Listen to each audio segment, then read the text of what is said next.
সাবেক আইজিপি বেনজির আহমেদের দেশ ত্যাগে কোনো নিষেধাজ্ঞা ছিল না, তাই তিনি কোথায় আছেন জানেন না স্বরাষ্ট্রমন্ত্রী। তবে শুনেছেন থাকতে পারেন সিঙ্গাপুরে। দুপুরে রাজধানীর মহাখালীতে এক অনুষ্ঠান শেষে সাংবাদিকদের প্রশ্নের জবাবে স্বরাষ্ট্রমন্ত্রী এসব কথা জানান।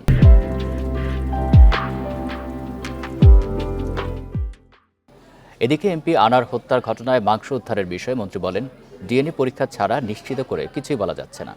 তবে জবানবন্দিতে যা পাওয়া গেছে এটা নিশ্চিত যে এমপি আজিমকে হত্যা করা হয়েছে।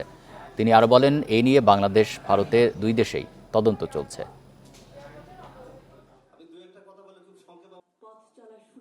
বেনজির আহমেদ সাহেব কোথায় গিয়েছেন সেটা আমি সেদিন বলেছিলাম, আমার জানা নেই। আমিও আপনাদের মতো এখনো সুনিশ্চিত নয় কোন জায়গায় গিয়েছেন। তো আমি শুনছি আপনাদের মতন তিনি সিঙ্গাপুর গিয়েছিলেন, আমি একটু জানি। সে হয়তো ফিরে আসবেন, সে এসে নিশ্চয়ই যে সমস্ত অপবাদ তার নামে আসছে কিংবা তার নামে যে সমস্ত আসছে এগুলো ফেস করবেন তিনি, আমরা এটাই মনে করি।